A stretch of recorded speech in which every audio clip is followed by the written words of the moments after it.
I'm Markee Dragon, also known as Marcus Eikenberry in real life, and I'm out here with the Ruskin Oak in Ocean Springs, Mississippi. This thing is enormous. I've got the camera absolutely as far back as I can go without going into the street, and I still can't get it all on camera. It's an amazing place.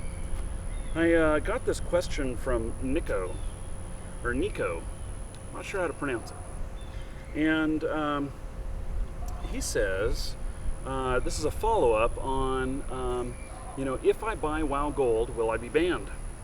And this is really funny because one of the people in the comments of that video actually posted a link to an official Blizzard page that says, no, you will not be banned.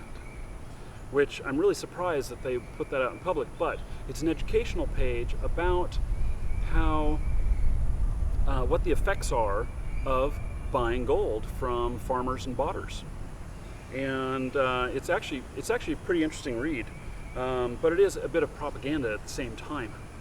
So, but he has a little bit something different to say. What he has to say is that that players do not understand how much bots and gold farmers help their personal economy. Hyperinflation or not, a bot that he won't name was offline for a week due to a patch. And the prices of every single mat in-game were doubled or even more. This, of course, does not help the regular casual player who only has a few thousand gold, yet they hate people because they bought for ruining the game. And he says that people just don't understand how much the bots help the in-game economy. Well,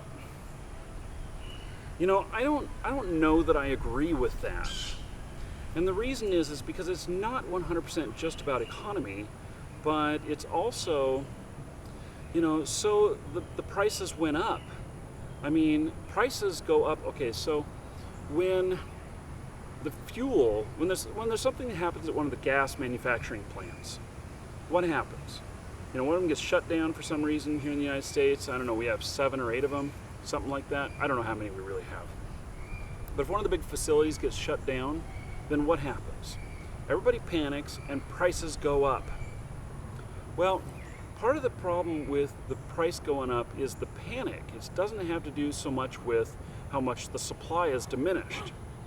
And so it being just 1 week of prices fluctuating on mats because whatever bot was offline does not equal enough evidence for me that it was actually helpful to have them. And if it was never there in the first place, the economy would be what it is based off of how people play. And it's based right now off of how people play, but it's how they play with bots in the game. And bots have a whole bunch of other stuff that they bring along with them that's very antisocial, and they grind areas that might be better for you or me to be playing in. They can get in your way and everything, and they take up system resources. Now, I understand that there's the argument of, okay, well, Blizzard probably likes the bots because they have to pay a monthly fee and everything. Well, I get that, but they are taking resources away from the rest of us, and they're not real, not real players. They don't have a voice, and they're just a distraction. So I would challenge anybody who can show me evidence, like statistical evidence, that says that botting in game is actually an improvement to the play experience of the players in general. And economy or not, so it maybe has good effects for our economy. But let me give another analogy here. So I live in Biloxi, Mississippi, where there is a lot of gambling that goes on. This is one of the southernmost destinations for the big casinos. We have the Beau Rivage here. We have the IP. We have the Palace. We have Margaritaville.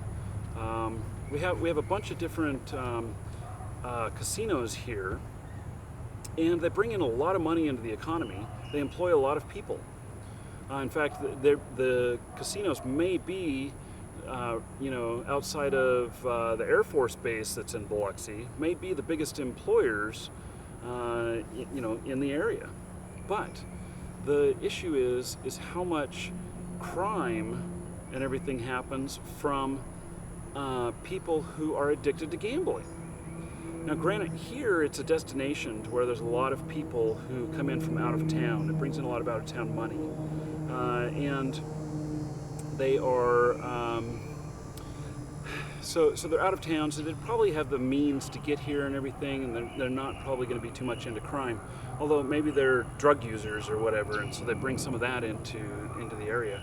But you know, it's the local people who have an addiction to gambling. There's a lot of Gamblers Anonymous meetings that happen around here. There's almost as many as Alcoholics Anonymous when you look them up. So it is, you know, it's overall proven that casinos and gambling are harmful to society, but they've chosen to accept them in favor of the money that it brings in for the other effects that it has. And so that's a choice, and it could be a choice that Blizzard or other games would allow bots, but it doesn't, to me, does not seem like a good choice. So anyway, I challenge any of you, give me feedback, show me some studies or whatnot that says that botting is good for the in-game economy, it's good for the players or whatnot. I would find that very interesting, and I would look forward to reading those studies. I'm Markee Dragon. Take care. Well, if you made it this far, let me show you a couple of things. Hey, in the upper left, that is part of the Markee Dragon show. I'm actually talking about whether or not you can actually be banned in World of Warcraft for buying gold. And so it's an interesting topic, and clicking on that will take you to the homepage for the Markee Dragon show. And then in the lower left, Path of Exile. And this is a game that Spellbinding Gamer has been playing. In fact, if you click on that, it will take you to his playlist for Path of Exile. And then, of course, to the right, have you seen that before? I mean, I'm sure you have with stuff that I've been broadcasting. That is World of Tanks. I love World of Tanks. It is such a fun game.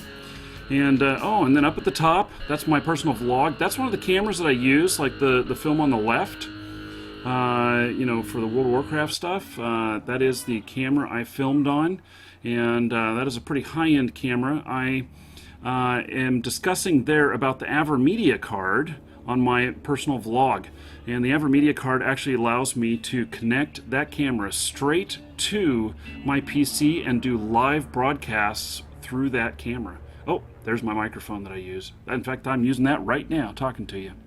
So, if any of these look interesting to you, please do click on them. And if you like the commentary stuff, but don't like the gameplay, upper left-hand corner, that is the Markee Dragon show. And you can subscribe to only that, and you'll only see commentary. You won't see any gameplay. So, take it from there. Thank you for watching, and please share these videos with your friends if you really like them, because that's what helps the channel grow, and I appreciate it. Take care, everybody.